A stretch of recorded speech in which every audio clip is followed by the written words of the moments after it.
Vá lá, amor. Essa daqui ela é confusa. Deixa eu resolver. Vou resolver algumas questões aqui com eles, Otávio. Aí se for chato, dá um alô aí pra gente.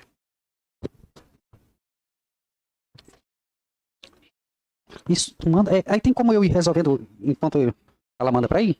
Eu vou resolver umas questões aqui com eles, enquanto ela manda eu resolvo. Beleza? Daí dá só um alô pra ali quando...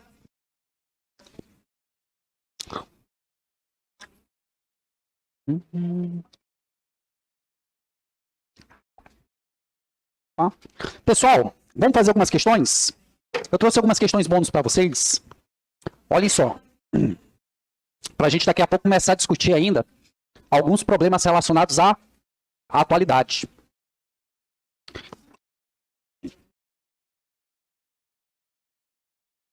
Tá boa a iluminação ou vocês preferem que apague mais um pouco? Apaga mais? Deixa eu ver aqui. Tu vai aqui para mim, por favor. Alguém que tá perto aí do mundo, por gentileza. Isso. Para deixar mais escuro. Aí, obrigado, minha querida. Pessoal, voltando aqui. Primeira questão que caiu na Fundação Getúlio Vargas. Como ela tem preferência por esses assuntos de atualidades e geopolítica, ela já coloca aqui pra gente. Analise a figura. Olha só. Eu tenho aqui a figura número 1. Que tem aqui, ó, fazendo sombreado de alaranjado, colocando Mato Grosso, colocando Maranhão, colocando o Amazonas, o Amapá, Roraima e parte da onde? Beleza. Que conceito é esse daqui que ele está colocando na área 01? Está pensando no conceito de? Beleza. A área 1 do mapa indica o quê? Letra B.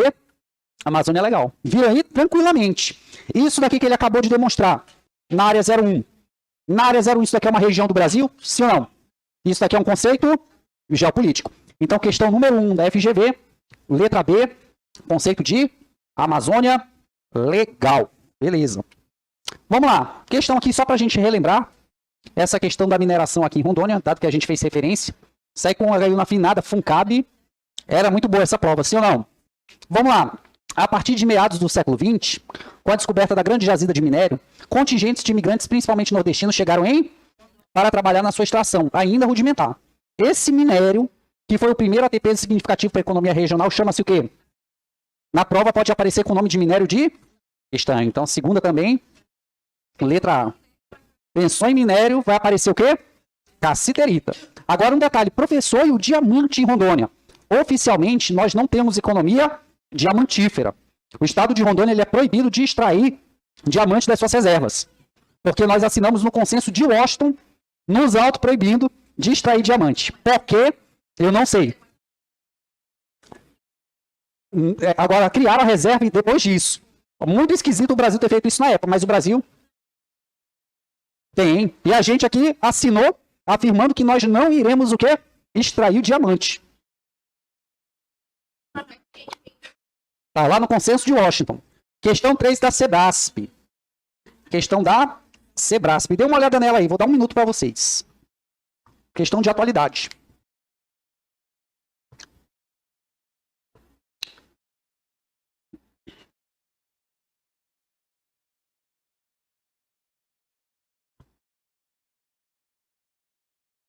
Podem pensar aí.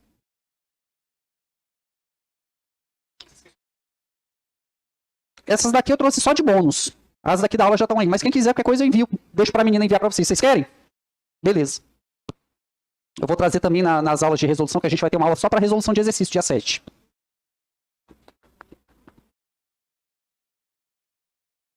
E aí, minha gente? Vamos lá. Acerca do processo de... Se é rondonização, é conceito positivo ou negativo? Assinale a alternativa correta. Vamos lá para a letra A. A expansão da frente de ocupação, processo marcado pela ocupação ilegal da terra. Opa! Grilagem, sim ou não? Pelo desmatamento, agressão ambiental, pela pecuária e, após a valorização e legalização da terra, não é querendo citar nomes, mas em Rondônia acontece uma coisa muito esquisita, que após o quê? O processo de grilagem, geralmente o poder público faz o quê? Legaliza uma determinada área, para beneficiar justamente os grileiros de outrora. Esquisito isso daí? Acontece muito. Olha só. Ilegalização da terra, pelo quê? Saída do ocupante, instalação de outra atividade produtiva. Isso aqui se chama rondonização, sim ou não? Então, número 3, né? Letra A, questão da Sebrasp. Tá lá como questão com nível difícil. Mas bem tranquilo aqui depois da... Essa daqui foi do último concurso da Polícia Civil. Isso.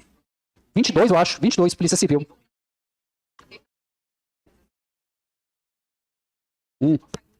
Exato. Pesquisem sobre uma reserva chamada aqui Soldados da Borracha. Que ela teve o quê? Uma redução da sua área de proteção em véspera de eleição e que beneficiou muito invasor de terra. Dê uma pesquisada nisso aí. Isso, coloque aí, Soldado da Borracha.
Alô?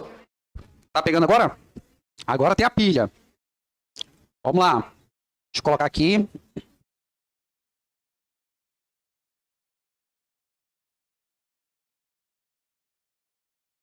Beleza, Otávio. Tela 5 já pode deixar aberta aí também, Otávio, por favor.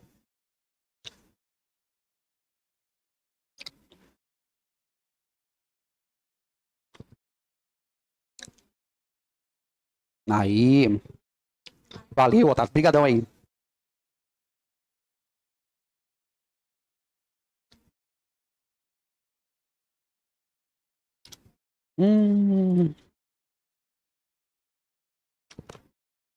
Essa. Tá dando de ver o da Consulpan aí? Deixa eu abrir aqui. Tá cortando aqui lá em cima. Pois é, tô dando zoom aqui, mas tá cortando aqui no PDF. Vamos lá, peraí. Melhorou? Vamos lá. Deixa eu pegar aqui o vermelho. Questão número 4. Olha só. Caiu na Secretaria de Estado e Assistência Social. Vem falando aqui, ó, do Planafloro e do Polo Noroeste. Dói. Acorda. Preste atenção aqui. Coisa rápida. Se falarem para vocês em prova do Polo Noroeste, assim como o Planafloro, o que esses dois planos têm em comum? Primeiramente, eles foram criados para poder reduzir os problemas decorrentes da colonização recente em Rondônia. Então, se aparecer Polo Noroeste, esse programa aqui que foi criado com o apoio do Banco Internacional, do Banco Mundial, desculpa, do governo de Rondônia e do governo federal, ele não conseguiu alcançar todas as suas metas e foi substituído no final dos anos 80 e ao longo da década de 90 pelo Planafloro. E este Planafloro também contou com o quê? Com a participação do governo do estado de Rondônia, do governo federal e financiamento também do Banco Mundial. O Banco Mundial, que pode aparecer com essa sigla para você, ó, o BIRD. BIRD ou Banco Mundial. Para mitigar ou para reduzir os problemas decorrentes da colonização recente em Rondônia. Então você teve o Polo Noroeste, que foi substituído pelo Planafloro. Vamos lá. Posso apagar aqui? Vamos lá. Voltando aqui para a questão. Nesse sentido, ele pergunta logo aqui na primeira proposição que eu vou ler para vocês. O plano contou com a participação do governo federal, em parceria com o governo estadual para sua execução em 1992?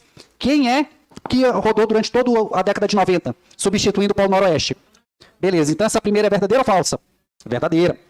Segunda, foi uma iniciativa do governo brasileiro e recebeu incentivo do BIRD? Verdadeiro ou falso? Terceira, foi uma iniciativa para substituir o antigo Polo Noroeste? Verdadeiro também. Então, onde é que aparecem as três como corretas? Letra A quarta é a letra A da Consulplan. Isso aí que caiu nas CEAS, lá no último concurso que a gente teve da Secretaria de Estado e Assistência Social. Rapidinho. Deixa eu ver se dá de colocar aqui sem cortar. Tá na tela inteira já.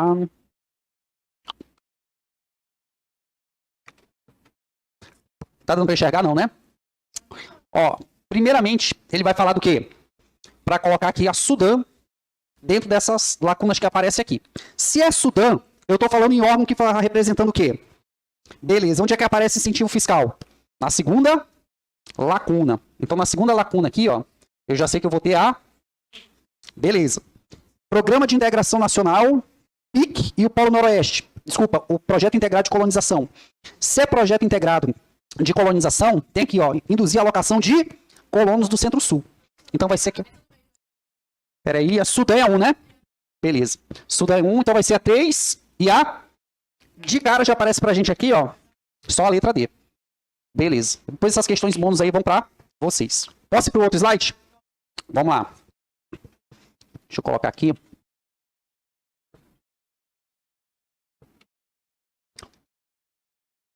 Alguns problemas que podem aparecer para vocês na atualidade. Olha só, se aparecer BCB, para quem não conheceu o que foi o Banco de Crédito da Borracha aqui em Rondônia, ele fica ali na Presidente Dutra. Atualmente esse prédio está abandonado, fica ali do lado do AC Libras. Conhece essa região? Aqui logo próximo ao Palácio do Governo. Ali funcionou durante muito tempo o Banco de Crédito da Borracha em Porto Velho. Exatamente. Onde foi ali? Olha só para você, ó. Pensando no imperativo de Amazônia Legal, a criação da Sudam, criação da SPV com o presidente Getúlio Vargas e a criação do Banco da Amazônia S.A., o BASA, o Banco da Amazônia, com o presidente Castelo Branco. Beleza. Agora só, o que nós temos aqui atualmente em matéria ambiental? Se a prova vier falando em questão de desmatamento, tu já vai afirmando que o estado de Rondônia, na atualidade, ele não é mais o quê? O mais assassino do bioma amazônico, como foi durante todo o século XX, em especial da segunda metade. O estado, na atualidade, que mais vem desmatando, segundo dados do próprio Ministério do Meio Ambiente, é o estado do Pará. E esse fenômeno aqui está ligado ao quê no Pará? Anotem aí. A expansão da fronteira agrícola, agrícola e da mineração. A terra do Barbalho aí está desmatando demais. Então você vai colocar aqui, ó, que o primeiro estado, em termos de Amazônia Legal, que mais tem desmatado o bioma amazônico é o estado do Pará. Em seguida, o estado do Amazonas. O estado de Rondônia aparece aqui, ó, lá atrás, perdendo inclusive para Roraima. 6ª posição. Por conta do quê? Por conta do quê? Desse projeto chamado Planafloro. O Planafloro tirou Rondônia da posição de primeiro lugar, como grande vilão da Amazônia Legal e da mega região norte, e a cada ano tem o quê? Depois da sua implantação tem reduzido esses índices aí consequentemente. No entanto, eu quero que vocês destaquem aqui 3 estados. Vocês vão destacar aqui o Amazonas, o Acre e o estado de Rondônia. E vão anotar o seguinte. Anotem aí, por favor. Coloquem desse jeito. Na Amazônia Ocidental,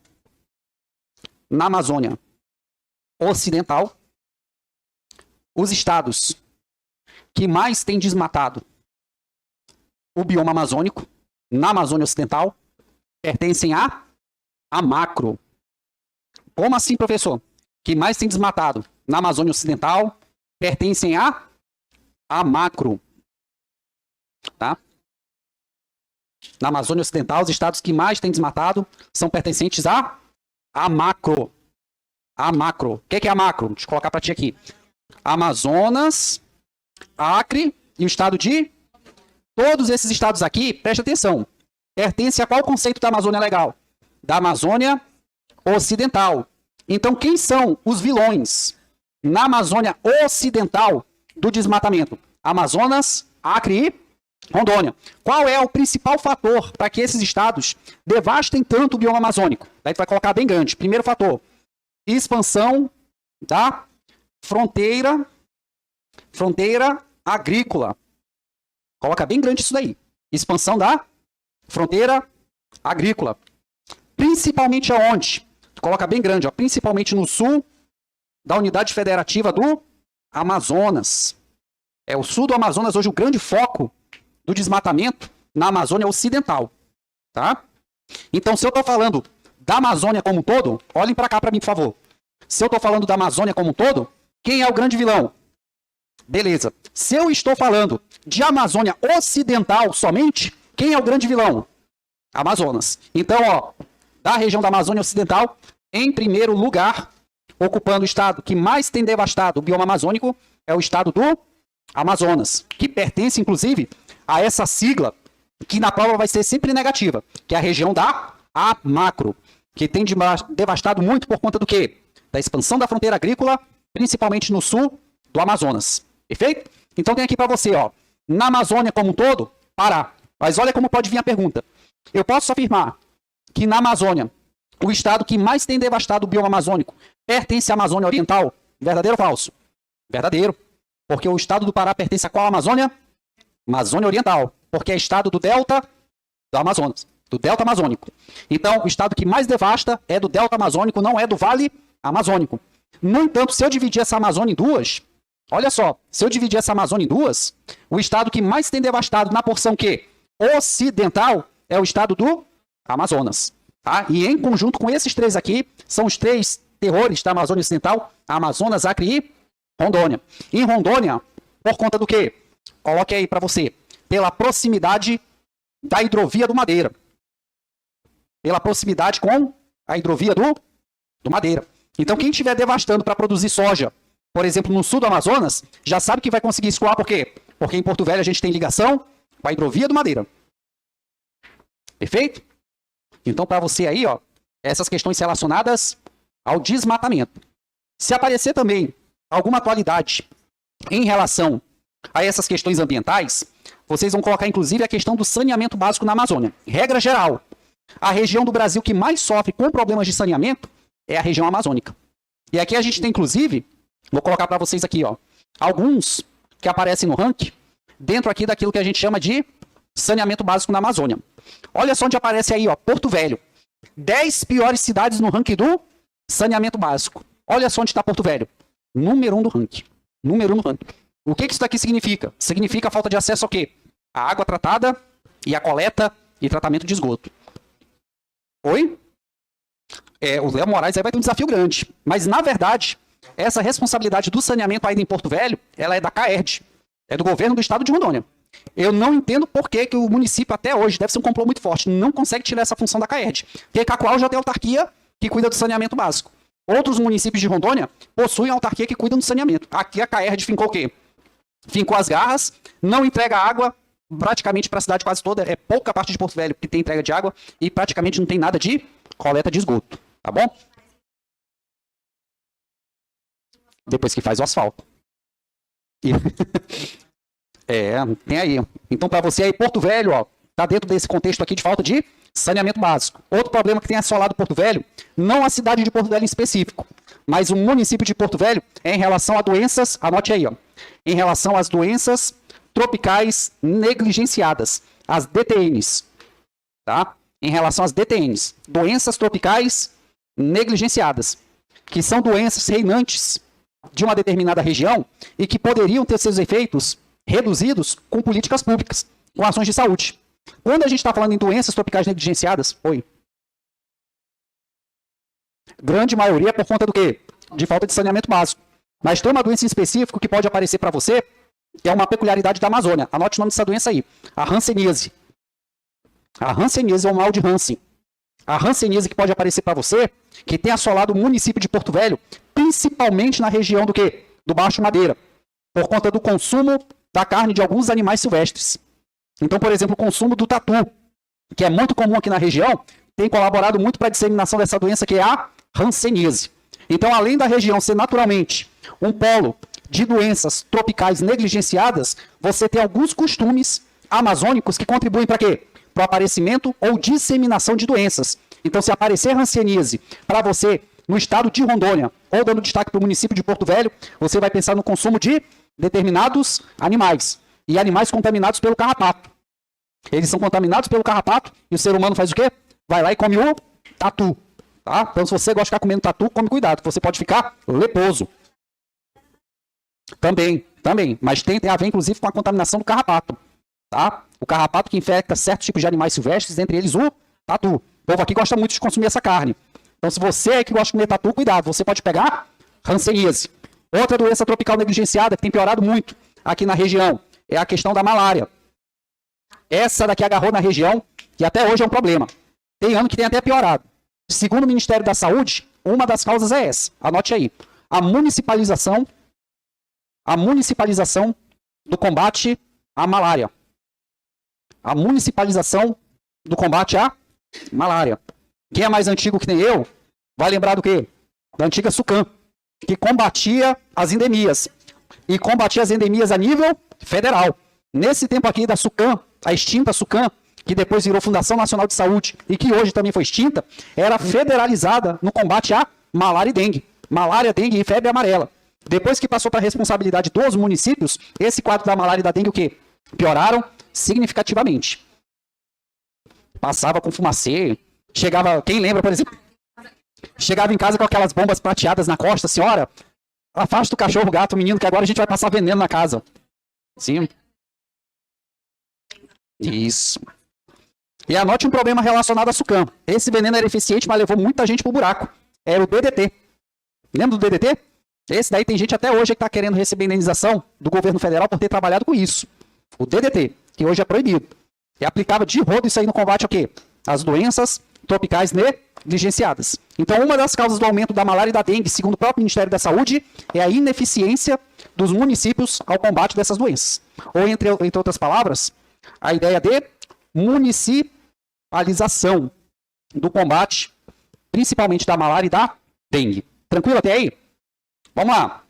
Se cair alguma coisa relacionada à nossa matriz energética, diferentemente do que muitas pessoas pensam, tá? O estado do Amazonas tem como matriz energética principal o gás natural.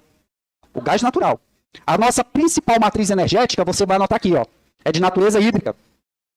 Ela é de natureza hídrica e a principal energia hidrelétrica. E o estado de Rondônia, todas as suas usinas, elas estão o quê? Ligadas no sistema interligado nacional. Estão interligadas ao SIM. E as usinas do Madeira, que elevaram o estado de Rondônia, anote essa informação aí, a partir de 2008, por medida provisória, a ser considerado o Eldorado brasileiro, tem que ser rápido, a partir de 2008, por conta das usinas do Madeira, Rondônia foi elevada à condição de Eldorado brasileiro. E esse Eldorado brasileiro faz menção justamente ao quê? A essas duas super usinas que a gente tem aonde? No Rio Madeira. Primeira usina, a usina de Jirau. Segunda usina, a usina de Santo Antônio. Eles podem colocar para vocês, fazendo menção a qual programa de desenvolvimento elas foram criadas. Você vai sempre colocar que são obras do PAC. Então apareceu usinas do Madeira, são obras do PAC. E elas pertencem, inclusive, aos empreendimentos energéticos do Complexo do Madeira. Agora vem uma pergunta. Os empreendimentos do Complexo do Madeira se resumem ao Rio Madeira? Não, não se resumem ao Rio Madeira. A gente, inclusive, tem previsão de construção de outras usinas. Anote o nome da usina aí. A exemplo da usina de Tabajara, que vai ficar na região de Machadinho do Oeste. E a previsão da construção da usina binacional Brasil-Bolívia, que estão aí previstas no Complexo do Madeira. Então, na região de Machadinho. A binacional Brasil-Bolívia, que também pertence ao Complexo do Madeira. Então, há previsão de que nós tenhamos o quê? 4 super usinas só onde? Só no estado de... Nenhuma trabalha pra gente. Todas elas estão onde? Interligadas ao sistema...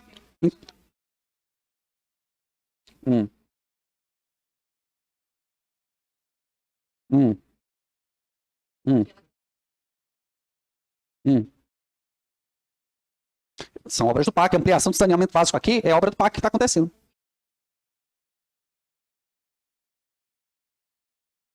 Olha aí. Uhum. Olha aí.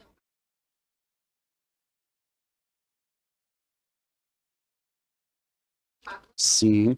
Aí é falta do que isso aí? Isso é falta de planejamento estratégico das duas entidades.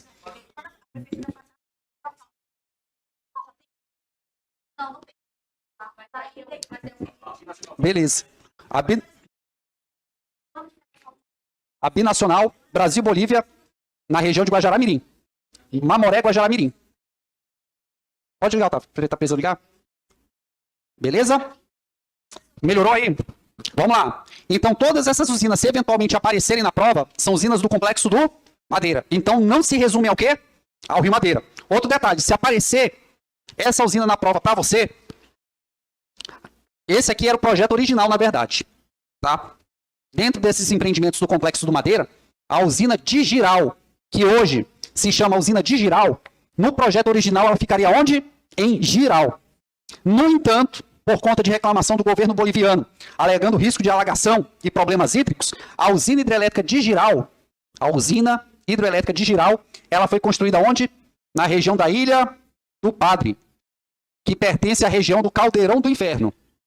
Tá? Então, isso daqui foi uma atualização que ocorreu nessas obras do Complexo do Madeira, por conta do quê? De reclamação do governo boliviano. Tabajara e a binacional Brasil-Bolívia. Tá?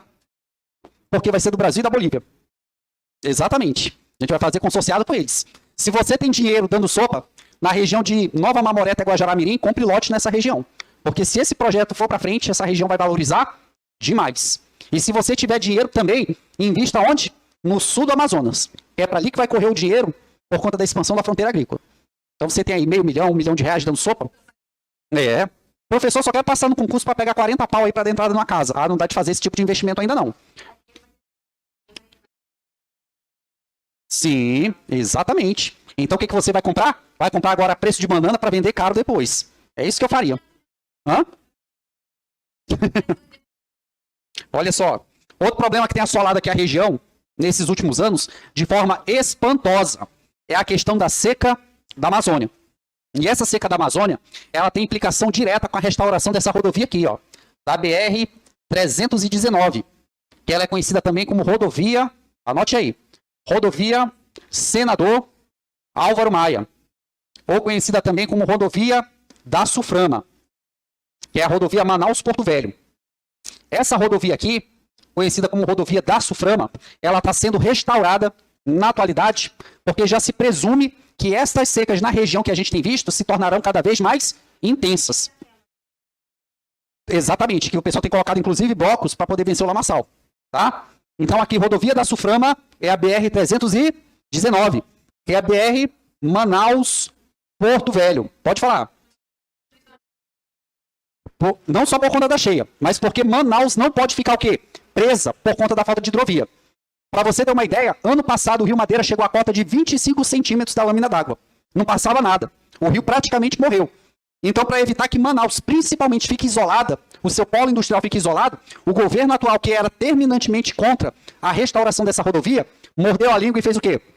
Vamos ter que restaurar, porque senão Manaus vai ficar isolada.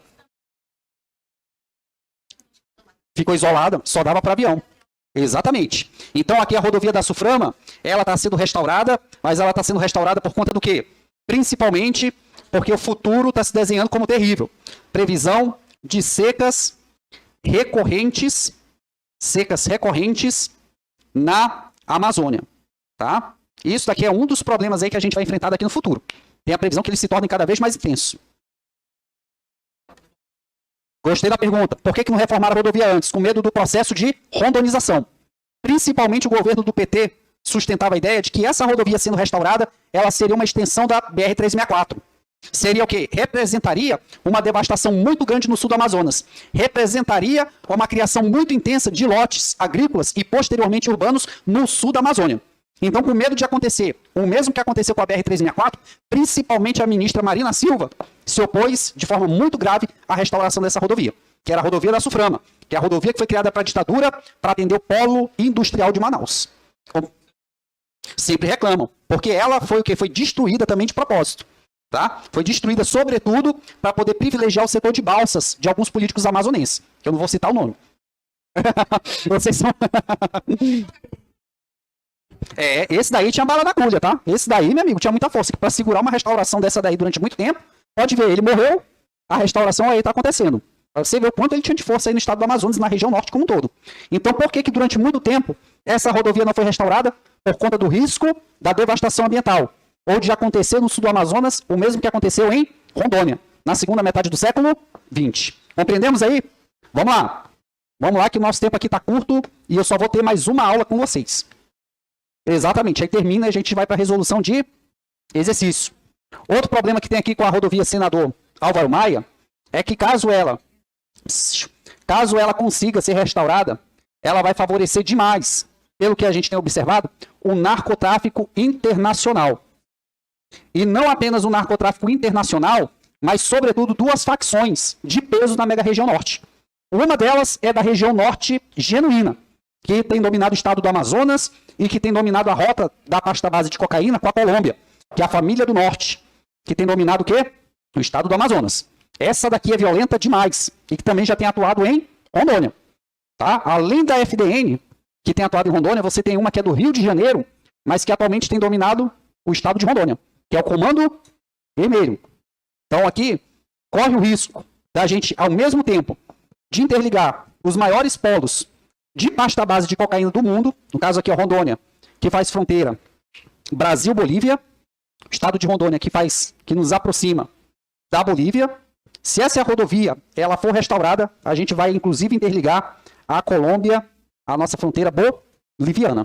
Em aspecto regional, a gente vai ligar a FDN com o comando. Se eles vão se unir ou guerrear, é problema do mesmo jeito, da mesma forma. E quem se arrebenta, mas fiquem tranquilos que a gente já está protegido, tá? Pode falar, amigo. Ah, agora você sentiu até o peso do preconceito até contra os criminosos da região norte, né? Pode ver, tem muita desgraça que acontece aqui em Rondônia, no Acre e no Amazonas, que não se dá nem notícia, se joga no porão e se esquece. Furaram o dedo em São Paulo, vira notícia nacional. Furaram o dedinho do pé no Rio de Janeiro, vira notícia nacional, porque eles têm um PIB, eles possuem os maiores PIBs do Brasil, São Paulo e Rio de Janeiro. Então Rondônia tem bandido assim como tem aonde? Em São Paulo e no Rio. Mas no Rio vira sempre mais notícia do que aqui.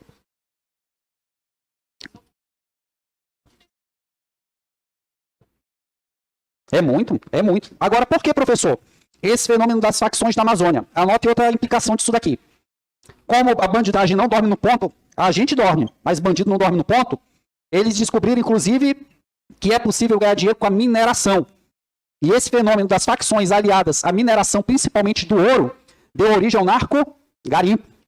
Olha só, por que a Polícia Federal tem se empenhado tanto em combater o garimpo do ouro, principalmente na Amazônia? Por conta da influência das facções criminosas.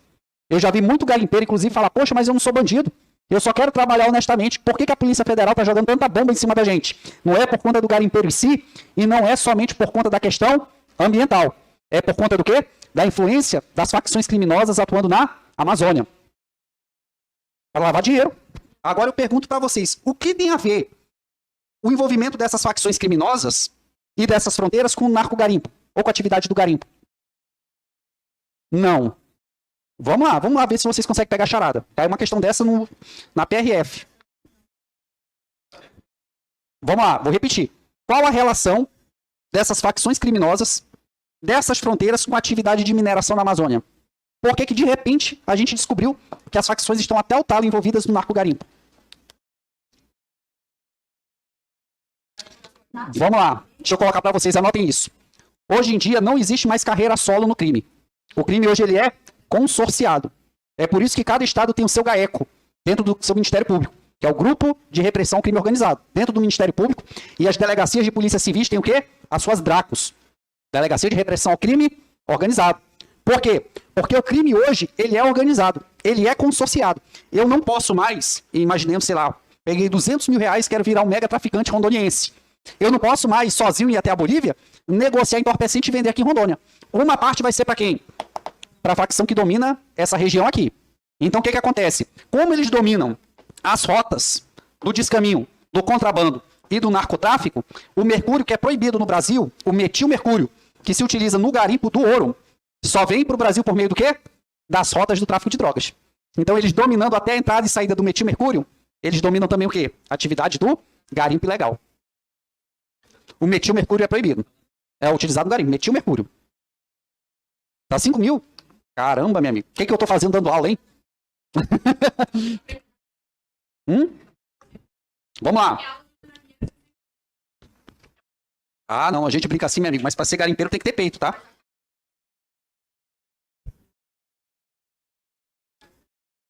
Claro. Isso.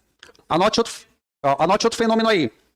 Anote o fenômeno. Essa daqui é genuinamente rondoniense. É a facção criminosa que atualmente domina a zona sul de Porto Velho. É o primeiro comando do Panda. Chamado também de PCP. Não, nunca ouviram falar? Essa daí para fazer frente. Rondônia tava carioca demais. Então vamos fazer uma que come o quê? Que coma X caboclinho. Que seja rondoniense, que seja gente da nossa terra. A parte da zona sul de Porto Velho. Primeiro comando do Panda, conhecido também como o quê? PCP. Ela surgiu dentro de um presídio porto-velhense, que é um presídio de segurança máxima. Não, no Panda. O Pandinha é a antiga provisória. É o urso Panda. Tá? Tem um Panda, tem um Pandinha e tem um urso branco, que já era para ter sido desativado. Tá? Ah, cadeia horrorosa. É. Compreendemos aí? Alguma dúvida até agora?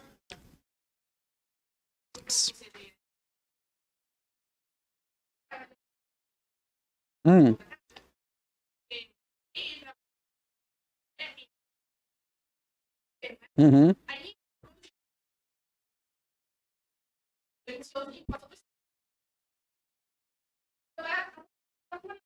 Olha aí. Olha aí. Isso aí é um problema. É verdade, isso é um problema recorrente. Isso daí já é conhecido há séculos das autoridades aqui, que é a invasão de conjuntos habitacionais. Isso daí é um problema que já no Rio de Janeiro é velho e que trouxeram o quê? Estou imitando aqui no estado de Rondônia. Principalmente no Orgulho do Madeira e na região do Borá. Então vamos lá. Tá dando para enxergar aqui?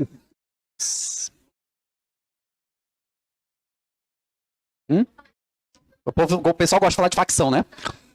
Eu tomara que vocês passem na PM, que vai vir concurso aí para vocês irem para onde? Combater esse tráfico. Vamos lá. Olha só, isso daqui eu tirei pessoalmente essa foto. Isso aqui é a estação de captação da Caerd, lá no Batistaca. Aqui eu tenho a primeira foto, vocês podem ver que tá bem cheio, ó. Aqui é de janeiro de 2023. Voltei lá em agosto, meu amigo. Já estavam tirando água o quê? Praticamente na terra. Sim. Aqui é a adutora, ó. Que boa parte da zona norte de Porto Velho. Exatamente. É o Batistaca, ele tem ligação com o Rio Madeira. Tem. É deságua no Rio Madeira. Do Batistaca. É do Batistaca. Tá? Alguma dúvida até aí? Tá tranquilo? Hum.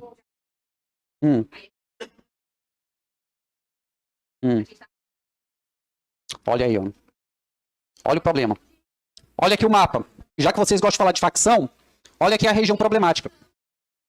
Olha aqui a região problemática. Ó. Você tem aqui ó, a Colômbia, principalmente nessa área aqui de São Gabriel da Cachoeira, que o exército chama de cabeça do cachorro. Essa área daqui é problemática porque até hoje ainda tem algum resquício da Farc dominando essa região. Então a gente vai acabar ligando. Se a gente conseguir recuperar a BR-319, a gente vai ligar aqui a Colômbia com a Bolívia. Outro problema sério. Quem viveu no Acre sabe que o estado do Acre virou inferno nos últimos anos. Não é verdade? Por conta do quê? O que o Acre tem que nós não temos? Olha só, o Acre tem o quê? Fronteira com o Peru e com a Bolívia. Então são duas fronteiras valiosas por quê? Para as facções criminosas. Então depois do Hildebrando Pascoal, que era o homem da Serra Elétrica, meu amigo, que era, entre aspas, o mal necessário que tinha no Acre, essas facções aí começaram a se matar para conseguir o quê? Dominar essa rota do narcotráfico internacional. Os 3 maiores produtores de pasta base de cocaína do mundo, Peru, Bolívia e Colômbia. O Brasil não produz cocaína, ele refina cocaína, tá? Então tá aqui para você a BR-319, rodovia da Suframa, rodovia Senador Álvaro Maia. Olha só, eu ia trazer algumas fotos. Isso daqui foi uma chacina, anote aí o nome. Chacina da Reserva Roosevelt, tá? Isso aqui foi um conflito envolvendo o quê? Os indígenas, os originais da etnia Cinta Larga, tá? Com os garimpeiros. Nessa reserva aqui, ó, a gente tem a extração ilegal de diamante. Ocorreu em que ano essa chacina aí? Ano de 2004, tá? A chacina da reserva Roosevelt. Você teve aí quase 2 dezenas de garimpeiros assassinados. E pasme, não foram assassinados com arco e flecha não, tá? A maioria foi com arma de fogo. Conflito seríssimo, com a nação cinta larga. Então aqui para você, o ano de 2004, e se eventualmente cair, em qual governo? Isso aqui aconteceu no governo do Ivo Narciso Cassol, no seu primeiro mandato. Ivo Narciso Cassol, é o nome dele. É o nome dele, tá? Aparece para você aqui, ó, isso aqui é o antigo pátio do Instituto Médico Legal. Na época teve também uma das rebeliões do Urso Branco, meu amigo. Isso aqui ficou cheio. Cheio, cheio, cheio. Lembra que a Polícia Federal nessa época estava fazendo um movimento grevista? Eles foram mesmo assim buscar os corpos dentro da reserva. Foram, mas fizeram com o quê? Com a camisa falando que eles estavam em greve. O negócio foi feio aqui, tá? A Polícia Federal também já fez greve. Então aparece aqui, ó, o governo Cassol, chacina da reserva Roosevelt, tá? Paralela aqui a uma das chacinas do Urso Branco. Ah, não, aqui foram os índios que meteram foi fogo nos garimpeiros. Vou meter fogo. Então tá aí para você, chacina da reserva Roosevelt. Da região da onde? Você tem aqui a região de Espigão do Oeste e a região também de Pimenta Bueno. É enorme essa reserva aqui. Coloque aí para você. Outro que pode aparecer em atualidade, que levou Rondônia ao patamar internacional, a receber inclusive visitas periódicas de organismos internacionais. Por conta do quê? Do nosso complexo prisional, que ele é conhecido mundialmente. Tá? É uma das chacinas aqui do Urso Branco. A gente teve uma no ano de 2002 e a gente teve outra também no ano de 2004. Tá? Olha aqui para você, ó. Esse daqui é o prédio principal que a gente tem do Presídio Sul. Foi do Cassol. E teve outra também em 2006, teve várias. As de vulto. Aqui que é o Urso Branco. Tá? Só que é antes da desativação dele. É grande. Ele já está em processo de desativação faz muitos anos. Mas tem presidiário aqui dentro. Tá até a tampa de novo. Por conta do quê? Porque a gente lotou o presídio principal provisório, que era o Pandinha. Então tem tanto peso que a gente teve que o quê? Que realocar no presídio que já estava em processo de desativação, que é o Urso Branco, tá? Esse presídio aqui que ele é dos anos 80. Tá? Começou a ser construído no final dos anos 80 e inaugurado nos anos 90. Precisa ser desativado. Isso aqui já não serve mais para nada, tá? Serve mais para nada. Virou depósito lá de ser humano, a verdade é essa. A gente tinha uma assim. A gente tinha uma assim no Rio Madeira. Vamos lá. Aqui o julgamento de um dos acusados. Aqui na época que o julgamento foi muito famoso, foi até televisionado, ao vivo, para dar resposta internacional, do Presídio Urso Branco, tá? Esse aqui é o meu pai. Cadê? Deixa eu ver se tem mais aqui. Outro detalhe. Alguém lembra dessa foto aqui? Coloquei agosto de 1995. Coloquei agosto de 1995. Massacre de Corumbiara. Exatamente. Viram aquele vídeo? Massacre de Corumbiara, conhecido também como chacina de Corumbiara. Coloca aqui. Ah, isso é bom. Massacre de Corumbiara, que é de agosto de 1995. Tá? Agosto de 95. E que governo ocorreu isso daqui? Governo Halpe. Tá? Pode aparecer, se não aparecer com o nome de Massacre de Corumbiara, como Massacre da Fazenda Santelina. A Fazenda Santelina ela foi alvo de uma invasão e a Justiça, em sede de reintegração de posse, deu direito ao quê? Aos donos. A Polícia Militar de Rondônia foi cumprir o quê? A reintegração. E nisso eles alegaram que houve um conflito, inclusive com indivíduos armados alheios, inclusive ao movimento. Isso daí ficou muito mal explicado na época. O saldo foi que 6 pessoas, né, no mínimo aí foram assassinadas, inclusive uma criança de 6 anos. Tá? Então você teve aí, ó, esse massacre aqui que aconteceu no município de Corumbiara, na Fazenda Santelina, durante o governo do Valdir Halpe, cujo vice era o doutor Aparício Carvalho. O pai da Mariana, era vice-governador na época. Então tá aí para você, ó, uma das consequências desse massacre é a mudança dentro da estrutura da Polícia Militar no nome da Companhia de Operações Especiais. Ela foi batizada, no primeiro momento era Pelotão de Choque, depois virou COI, depois ela, após o massacre de Corumbiara, virou Companhia de Controle de Distúrbios, que era a antiga CCD. Então por que virou CCD? Por conta do massacre de Corumbiara. Em vista de hoje, né, hoje os caras estão o quê? Estão bombadões. Então tá aí pra você, ó, Massacre de Corumbiara ou da Fazenda Santelina. Alguma dúvida até aí, gente? Tá tranquilo? Por hoje tá bom? Então, senhores, tchau. Até a próxima.